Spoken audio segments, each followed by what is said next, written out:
This video is going to discuss the recent Super Smash Bros. Ultimate leak that allegedly leaked the entire remaining roster. I'm going to save that discussion till the end of the video and we'll give another warning beforehand, so if you don't want to see any of that, don't worry, you can just sit here, listen to what I have to say about the first two topics, then move on to that.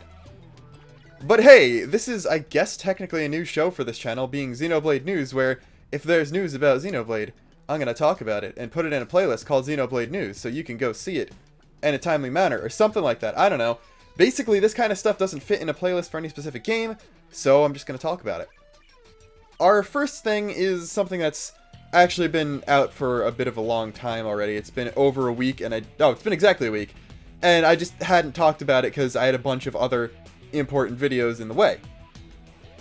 A US Gamer interview with Tetsuya Takahashi was talking a lot about the development process of 2, and basically a bunch of different stuff about it. I'm not going to talk about the specific article as a whole, it's going to be linked in the description, but there's some interesting stuff. It's just talking about a few different things, and the development of that, and Golden Country stuff. A lot of it is stuff that we did already know, but it's somewhat of an interesting look into the development of the game. But the last segment is about a port for X. And the interviewer was talking about, hey, yeah, X was good, and people didn't play it because it was on the Wii U, and the Wii U failed, but a lot of people want to either play it for the first time or see it given to a bigger audience by porting it to the Switch. And I quote, Takahashi's response was, well, the future at present is unclear. Personally speaking, I'd love to play the game on Switch, but it would be really difficult to make it.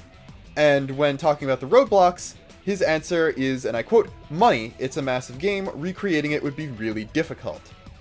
Now the thing is, why would it be very difficult to create a port? Well,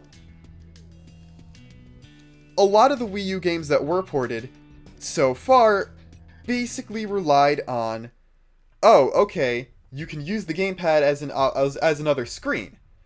Like, yeah, New Super Mario Bros. U is just gonna, I guess, not have boost mode and all that. And Captain Toad, they were just able to easily recreate the touchscreen stuff with motion controls, and that was all fine. But with X, it actually used the gamepad as a separate screen, and not just for, oh, you can look at the menu while you're playing in real time, like, say, the Zelda ports did. There were things that you could only do on the gamepad and things you could only do on the TV, and if you were playing solo on the gamepad, you'd have to press a button to swap into the gamepad Frontier Nav mode, and it would be kind of difficult to get that working very well with only one screen. Actually having a second screen was vital to playing the game correctly. Yeah, you could do the same thing where you'd have to press a button and bring up the Frontier Net thing, but it's kind of weird because of the amount of segments. That whole menu just works better with the touchscreen. And, I don't know, I'm pretty sure they just would want to figure out a way to mess around with that system to just get it to work better with only having access to one screen, because, yeah, you could play it with the Pro Controller, but you would still need the gamepad's touchscreen for a bunch of different stuff. I guess you could just do a World Ends With You situation and have the undocked mode be the same, but do something different for docked mode. But whatever, I don't know. The money thing does actually make a lot of sense though, because yeah, ports do take a lot less effort and money than completely new games, but we also know that Monolith Soft is currently working on at least 2 original titles right now, one of which is held by Takahashi and has just started recruiting for development. Add that to the new IP that they've been working on for at least a couple of years now, and while they're hiring new people, they just probably still don't have the resources to work on a third kind of significant project, even if it would only be for the time being. He did say at one point that there were no follow-up games planned when X was released, so he said that they weren't working on any new Xenoblade stuff, but it turned out that 2's development had started before X's was done, so he could be lying and next Direct we just get something about an X port, but I'm more inclined to believe him this time. So it's really unfortunate that X is getting the shaft here, but hopefully they'll see the demand after this article and we'll end up still getting it anyway. But it's just not coming in the near future as far as we can tell.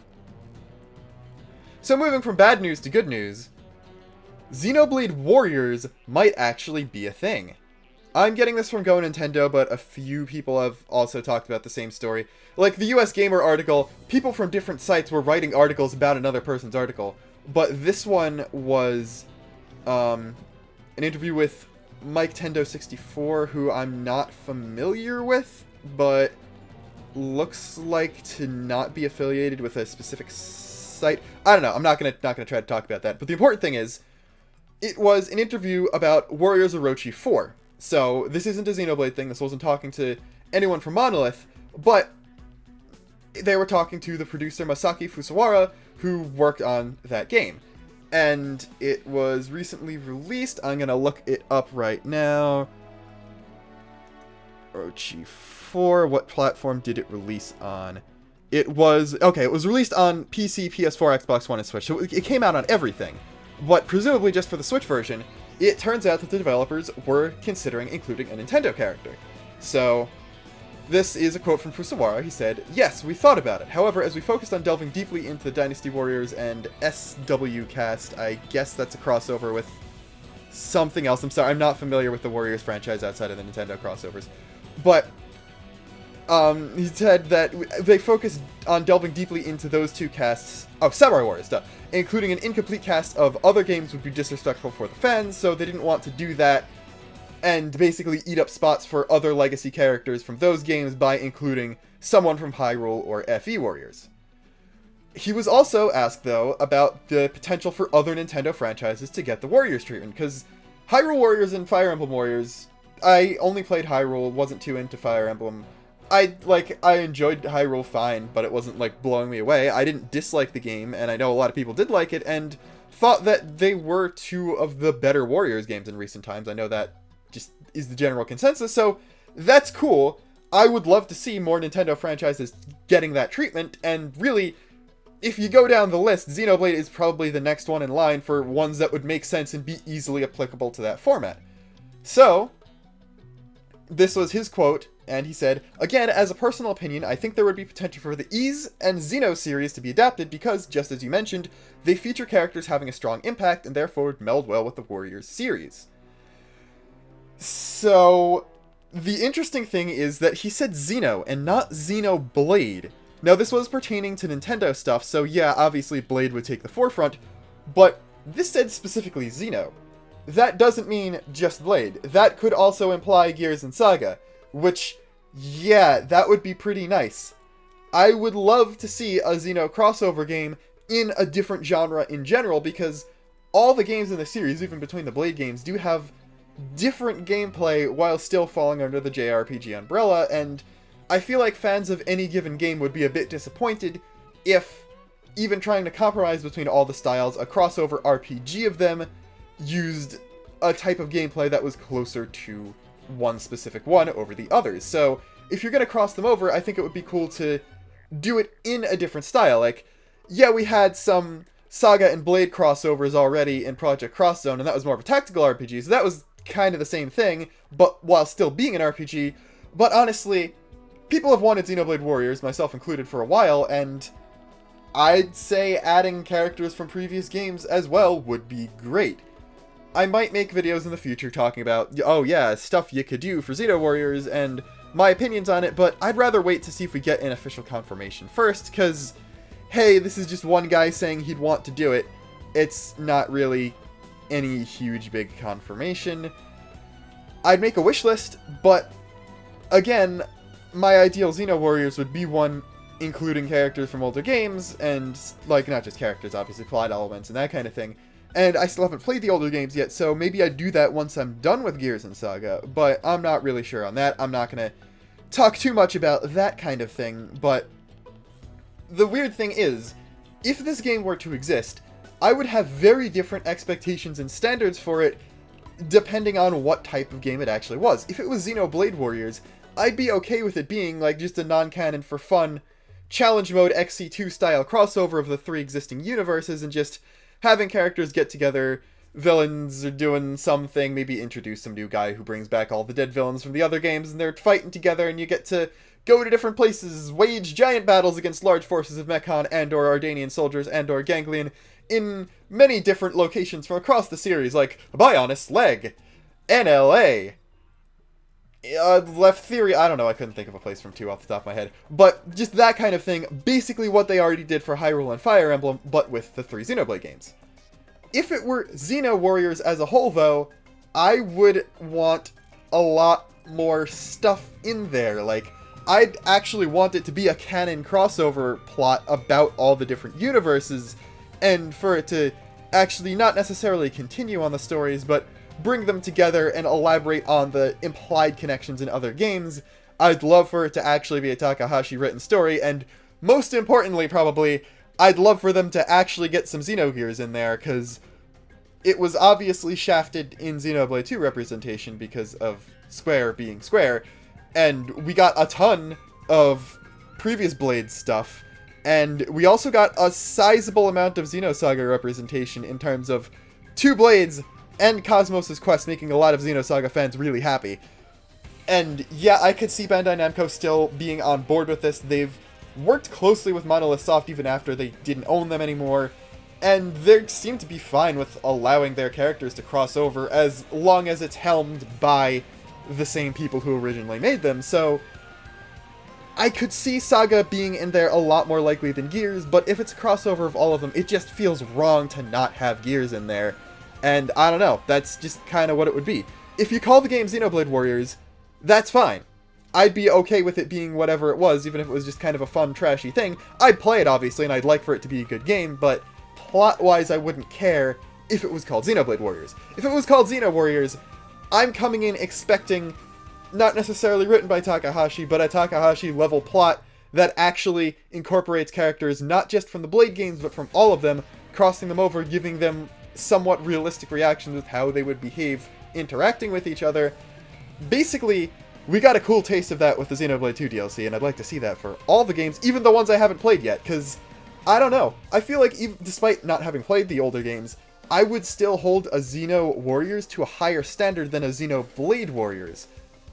It's kind of the thing, because the more games you put into your crossover or your spin-off, the higher standard you have to live up to, because, yeah, Xenoblade Warriors would have to stand up to the popularity and the somewhat mainstream acceptance of the Xenoblade series in recent years, but Xeno Warriors as a whole would have to live up to not only that, but the legacy and nostalgia a lot of older players have for Gears and Saga, and, well, they'd probably want their representation to be done right, so yeah, it's kind of a big deal, and I'd like to see it in either form, but I'm really hoping for the latter, and I'm really hoping for it to be done right.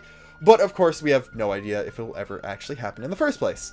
That being said, though, if another Nintendo franchise gets the Warriors treatment, I'm pretty sure Xenoblade is the next one, unless Golden Sun gets it or something. I don't know.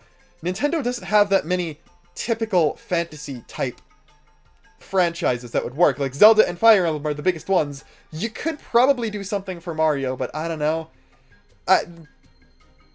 We're done with this one, so here's my potential Smash Ultimate roster spoiler warning, because a leak has come out today, and it's a pretty convincing one, because there's a lot of stuff in it. It potentially leaks 7 final newcomers being the remainder of the roster. You probably know about this leak already, I'm not going to talk about it in detail, beyond the fact that, yeah, this roster is actually pretty cool. I would be okay with that being the finalized roster, I'm just obviously, if this turns out to be real, upset that it was a leak. Upset that the leak happened when everyone tried so hard for it to not be leaked and all that stuff. But, like, I couldn't possibly complain about this being the final roster. But the obvious elephant in the room is that there is no new Xenoblade character in there at all, which, if this is true, basically means that there is going to be no significant X representation in this game. Like, I wouldn't be surprised if there are trophies and stuff, but Elma not being in base means she's not going to be in the game at all as a playable character. This also got me thinking, and I realized that we might not even see X music in the game because of licensing with Hiroyuki Sawano and just that kind of thing being a big deal, it being the only game he's worked on and that stuff. I don't know. I don't know how he feels about licensing his stuff, but if you remember Melancholia, was actually a track of his he wrote not specifically for the game. It was an older one he repurposed, so they wouldn't be able to include that most likely, but just based on the fact that he's not a game composer and that usually the people who do Smash music are game composers, and they pull tracks from other games written by game composers, I don't know, I feel like there might be a licensing issue with that, so all we get might be a few trophies, and that's pretty sad. That coupled with the no port coming soon really makes me think X is getting the shaft, and really makes me hope the new Takahashi project is in fact X2, because if not, that's really sad that they're just kind of completely ignoring X in favor of the main series, which got them that actual popularity. People also initially thought that Cosmos was in fact in that poster, but I think it turned out to just be clouds that people were looking at differently, because of the way the characters were moved in the banner, it made it look like clouds were Cosmos flying above, and I've actually had people on my videos about new Xenoblade character movesets talk about how they would want me to do a Cosmos moveset, and okay, I mentioned before, I have not played Xenosaga yet.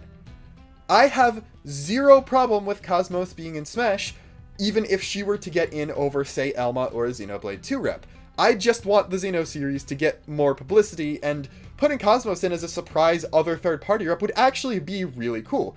I have zero problem with her being in the game, and it's just the fact that since neither her nor Elma seem to be in base as per this leak, which I'm leaning on Team Real for this one, the amount of coincidences is just kind of too staggering, and just saying, is blurry so it can't be real because it's blurry, is kind of dumb.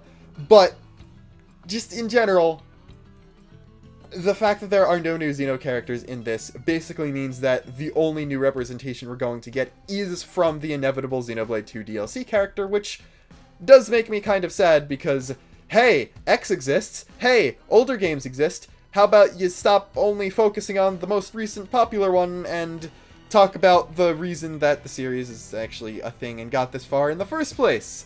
I don't know. I don't need to want Rex or someone in the base roster because I already know there'll be DLC because I know how Sakurai bias works, and I know how much he enjoyed the game. So, yeah. I like the roster, but it does leave a bit of a sour taste in my stomach. Just the fact that I could pretty much say that if this is real, which I'm inclined to believe it is, Rex is all we're going to get most likely. That being said, going back to what I was originally talking about, the Cosmos thing, I'm still not going to make a Cosmos moveset because I'm only familiar with her so far through Xenoblade 2, and I do at least know enough that her Xenoblade 2 moveset was designed around the weapon type in that game and not intentionally designing to pay as much homage to her Xenosaga appearance as possible, so yeah, I could look up a bunch of Xenosaga stuff, but it's different from playing the game myself and experiencing how her different moves work gameplay and cutscene wise, so in interest of not disrespecting Xenosaga and its fans, I'm not going to make a Cosmos Smash video. Like, I might after I've played the games, but Smash hype is probably going to be died down by then, so but just I'm aware of the demand for that video, I just don't feel right in making it. But besides that, yeah, that's basically it. I talked for a bit longer than I expected to about all this stuff, and that's it. Xenoblade news. No export coming, but we might get a Xenoblade Warriors soon, and it looks like we're not getting any more Xenoblade characters in Smash beyond someone from 2. However, it is worth noting that this technically opens up the opportunity for there to be 3 Xenoblade 2 characters, which is kind of interesting. Now, I'm only saying this because of Sakurai bias being possible to get that many characters in, and the fact that there is precedent. Fire Emblem Awakening has 3 characters that have only appeared in that game. Now, obviously, yeah, you could say New Super Mario Bros. Or you could say Super Mario 3D World has 3 characters in it because Mario, Luigi, and Peach are all playable. And Bowser, I guess 4 if you count Bowser. But those are all characters that have appeared multiple times throughout the series. No Mario character has only appeared in 1 game in the series. Obviously, for Pokemon it's different, but if we're talking about series that have a lot of characters, Fire Emblem Awakening specifically, like, I guess you could count Heroes, but that is more of a crossover spin-off type thing, and Warriors, because weren't those all 3 in Warriors? But Awakening specifically has 3 characters, 1 unique, and 2 echoes. We basically know now that if there are no... I'm just assuming that this leak is true, by the way. We know that there are no new Xenoblade characters in base roster, and we know that it's likely that there's going to be DLC. And we know that Rex or someone from 2 is likely to be in as DLC. So, why not actually... This actually makes it possible for every new Xenoblade character, besides Elma, who I made a video for, to actually get in. That being Malos as a Shulk Echo, then Rex, and then Adam as an echo of him. So, I'd rather Elma over 3 Xenoblade 2 characters. Like, I'd rather Elma and one of them over 3, but hey, it's just a possibility, and I'm running out of stuff to talk about. This wasn't scripted, this was one take, so I'm sorry it was kind of really wonky of a video, but that's some Xenoblade news and my thoughts on it. This is the second time I've been given this outro, but this is the first time it's gonna be real. So, until next time, this is Luxin signing off. Next video is gonna be about Rhine, so that's fun.